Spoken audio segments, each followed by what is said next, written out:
우리는 항상 확실한 믿음 가운데에 거하는 자들이 되어야 합니다. 그러니까 믿음과 그리고 믿지 않음 그 사이에 중간은 없다라는 것입니다. 믿거나 믿지 않거나 혹은 순종하거나 순종하지 않거나 둘 중에 하나를 우리는 선택해야 하는 것입니다. 오늘 우리가 읽은 잠언 10장부터는 이제 반의대구법이라고 하는 형태의 문장을 사용하고 있습니다. 그래서 의인과 악인, 그리고 또 지혜로운 사람과 미련한 사람, 이와 같이 비교하면서 우리가 어떻게 살아야 하는지에 대해서 우리에게 알려주고 있는 것입니다. 우리가 이 세상을 살아가면서 의인으로 살던가 혹은 악인으로 살던가, 지혜로운 자로 살던가 혹은 미련한 자로 살던가 둘 중 하나의 삶을 살게 되어진다라는 것이죠. 그래서 잠언 10장에서 이제 31장까지의 내용을 보면 이제 짧은 문장의 구문들로 구성이 되어 있습니다. 그래서 이것을 우리가 한 구절 한 구절 보면은 마치 그냥 자기 개발서를 읽듯이 세상에서 볼 수 있는 그러한 어떤 지혜 혹은 조언과 같이 느껴질 수도 있을 것입니다. 그러나 우리가 잠언의 첫 부분에서 이미 살펴보았듯이 잠언은 하나님과의 올바른 관계를 갖는 것이 참된 지혜다라는 것을 전제로 하고 있다라는 사실입니다. 잠언 1장 6절에서 이야기하죠. 여호와를 경외하는 것이 지식의 근본이다라고 말을 하고 있습니다. 즉 여호와를 경외하는 사람이 지혜로운 자이고 미련한 자는 뭐라고 이야기합니까? 지혜와 훈계를 멸시하느니라라고 말하고 있습니다. 어리석은 자는 하나님을 무시하는 사람들을 말하는 것이죠. 우리가 아무리 공부를 많이 해서 아는 것이 많고 또 똑똑해 보인다고 할지라도 그 사람 가운데에 하나님이 없다면 그 결국에 미련한 인생을 살아갈 수밖에 없는 것입니다. 참된 지혜자라고 말하는 사람들은 이 세상을 창조하시고 그리고 또한 다스리시고 모든 사람들의 인생을 주관하시는 그 하나님과의 관계 속에서 이루어지는 그 구원을 믿고 따르는 사람들을 말하는 것입니다. 아무리 이 세상에서 열심히 또 부지런히 살고 무언가를 이루기 위해서 정말로 최선을 다해서 열심히 노력했지만 그 사람 자체가, 본성 자체가 악한 사람이라고 한다면 그 결과는 악한 것이 되어지는 것입니다. 그래서 우리가 옛말에 콩 심은 데 콩 나고 팥 심은 데 팥 난다라는 말이 있듯이 그 씨앗 자체가 변하지 않는다면 그 열매는 달라지지 않는다라는 사실입니다. 따라서 예수 그리스도로 인해서 먼저 변화된 사람들이 되시기를 바랍니다. 그리고 잠언은 그와 같은 사람들이 이 세상에서 그렇다면 어떻게 살아가야 하는지에 대해서 우리들에게 구체적으로 알려주고 있는 것입니다. 그 중에 우리가 몇 가지를 오늘 살펴보기를 원하는데요. 먼저 지혜로운 아들은 아비를 기쁘게 하지만 미련한 아들은 어미의 근심이다 라고 말하고 있습니다. 여기서 미련한 아들은 불순종하는 자녀로서 악한 행실로 하여금 부모를 근심하게 만드는 사람들을 말하는 것입니다.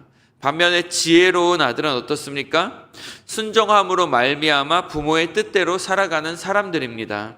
그러니까 쉽게 말하면 하나님의 말씀에 순종하는 사람들이 곧 지혜로운 사람들이며 하나님의 말씀에 순종하지 못하는 사람들은 어리석은 사람이며 하나님의 근심이 되어진다라는 것이죠. 여러분 어떠십니까? 여러분들 하나님의 기쁨이십니까? 아니면 하나님의 근심이십니까? 예수님께서는 이렇게 말씀하셨습니다. 누구든지 나의 이 말을 듣고 행하는 자는 그 집을 반석 위에 지은 지혜로운 사람 같다라고 말하고 있습니다. 어떤 사람이 지혜로운 사람이라고요? 예수 그리스도의 그 말씀, 하나님의 말씀을 그 말씀을 그대로 듣고 행하는 자, 그 사람이 바로 지혜로운 사람이라는 것입니다. 그래서 오늘도 그 하나님의 말씀에 순종할 수 있는 여러분들이 되시기를 바랍니다. 그냥 듣고 지식으로만 끝나는 것이 아니라 그것이 우리의 삶 가운데에 순종으로 나타날 때에 비로소 우리는 지혜로운 사람들이 되어지는 것입니다. 2절 말씀에 보면 솔로몬은 계속해서 불의한 재물은 무익하다라고 말하고 있죠. 사실 우리가 알다시피 이 재물이라는 것, 물질이라는 것은 그 자체로는 선하지도 않고 악하지도 않습니다. 근데 여기서 말하고 있는 재물은 불의한 재물을 이야기하는 것이죠. 하나님의 뜻에 맞지 않는 거짓되고 또 그 불의한 방법으로 모은 재물들, 그런 것들은 결국에 가서 아무런 유익이 없다는 것입니다. 그 당시에 봤을 때는 우리에게 있는 그 재물들이 우리에게 큰 유익을 가져다 줄 것처럼 보일지 모르지만 그것은 이 세상을 살아가는 가운데에 잠깐뿐이며 하나님의 심판의 대상이 되어질 것입니다. 하지만 우리가 공의로 행하는 사람들, 정직하게 행하는 사람들은 죽음에서 건짐을 받을 것이다 라고 기록하고 있죠. 여기서 공의로 행한다라는 것은 하나님의 말씀이 가르치는 바에 순종하여 의롭고 그리고 정직한 삶을 살아가는 것을 의미하는 것입니다. 따라서 우리가 돈을 벌 때에도 재물을 모을 때에도 항상 다른 사람들에게 피해를 주지 않고 또한 정직하고 의로운 방법으로 그것들을 추구해야 할 것입니다. 그렇게 정직하게 살면 우리가 때로는 손해보는 것 같고 또 망할 것 같이 느껴지지만 오늘 3절 말씀에 보면 하나님께서 의인의 영혼은 줄이지 않게 하실 것이라고 말씀하고 있습니다. 성경은 우리에게 분명히 말씀하고 있습니다. 너희는 먼저 그의 나라와 그의 의를 구하라. 그리하면 이 모든 것을 너희에게 더하실 것이다 라고 말씀해 주셨습니다. 그리고 시편 34편 10절 말씀에도 말씀하시기를 젊은 사자는 궁핍하여 줄일지라도 여호와를 찾는 자는 모든 좋은 것에 부족함이 없으리로다 라고 말씀하고 있습니다.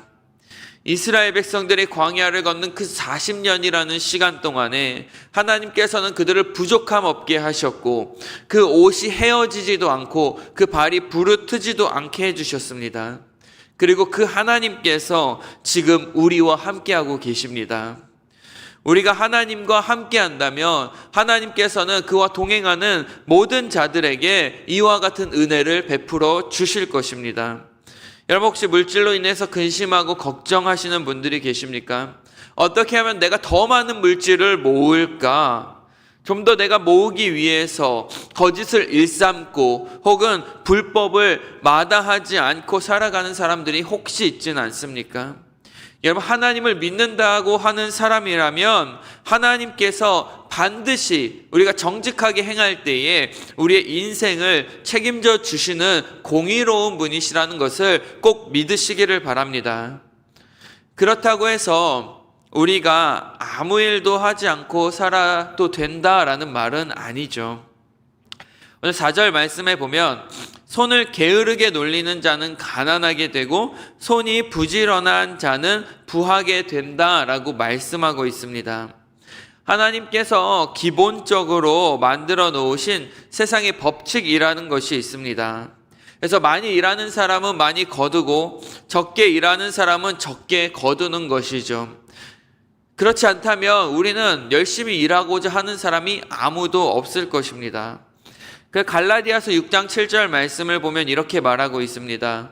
스스로 속이지 말라. 하나님은 만홀히 여김을 받지 아니하시나니 사람이 무엇으로 심든지 그대로 거두리라 말씀하고 있습니다. 여러분 이것을 무시하고 그저 아무 일도 하지 않으면서 내가 많은 것을 얻으려고 하는 사람을 향해서 하나님을 만홀히 여기는 것이다 라고 말하고 있는 것입니다. 우리가 예를 들어서 학생이 좋은 대학에 가길 원한다면 열심히 공부해야겠죠. 우리에게 돈이 필요하다고 한다면 정직한 방법으로 열심히 일을 해서 돈을 벌어야 합니다. 우리 교회가 부흥하기를 원한다면 여러분 기도만 하는 것이 아니라 기도한 후에 우리가 세상에 나아가서 사람들에게 복음을 전해야 하고 그리고 또한 세상의 빛과 소금으로서의 삶을 모범적인 삶을 사람들에게 보여주어야 하는 것입니다. 더 나아가서 우리는 그 모든 결과를 하나님 앞에 맡겨드리는 모습이 필요합니다. 하나님께서 만들어 놓은 세상은 그 법칙은 뿌린 대로 거둔다는 것이지만 때론 어떻게 보면은 참 불공평한 세상 속에서 그렇지 못한 경우들이 또한 있습니다. 내가 최선을 다해서 공부했지만 원하는 대학에 가지 못하는 경우도 있고, 또한 내가 열심히 일을 했는데 내가 벌어들인 돈보다 지출이 더 많은 경우도 있습니다. 그래서 재물을 모으지 못할 때도 있죠. 또한 우리가 기도하고 나아가서 사람들에게 복음을 전했는데 그 사람들이 그것을 받아들이지 않고 우리 교회 숫자가 계속해서 그대로인 경우도 있을 수 있습니다. 그럼에도 불구하고 우리가 믿는 것은 무엇입니까? 우리가 하나님께 기도하며 우리의 최선을 다할 때에 결국에 하나님께서 그 일을 통해서 하나님의 역사를 이루실 것이라는 그 믿음입니다. 그래서 16절 말씀을 보면 의인의 수고는 생명에 이르고 악인의 소득은 죄에 이를 것이다 라고 말씀하고 있는 것입니다. 여러분, 아무도 보지 않는 것 같은 때에도 하나님께서는 우리가 하는 그 모든 수고를 다 알고 계십니다. 아무도 보지 않는다고 해서 게으르게 살아가는 모습도 하나님께서는 다 알고 계십니다. 그렇다면 여러분, 우리는 오늘 하루를 여러분 어떻게 살아야겠습니까? 하나님께서 우리에게 주신 그 귀한 시간을 우리가 하나님을 위해서, 그리고 또한 우리의 이웃들을 위해서 부지런히 최선을 다해서 살아갈 수 있기를 축복합니다.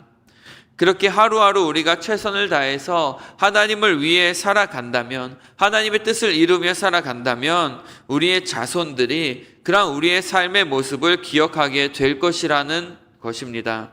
그래서 7절 말씀을 보면 의인을 기념할 때는 칭찬하지만 악인의 이름은 썩게 된다라고 말씀하고 있습니다. 그냥 자기 자신을 위해서만 살다 간 사람은 아무도 그 이름을 기억해 주지 않을 것입니다. 하지만 하나님의 사랑을 다른 사람들에게 나누어 주며 또한 의로운 삶을 살아간 사람들은 우리의 자녀들에게, 그리고 또 수많은 사람들에게 그 이름이 기억될 것입니다. 그리고 무엇보다도 하나님의 생명책 안에 여러분들의 이름이 기록될 것입니다.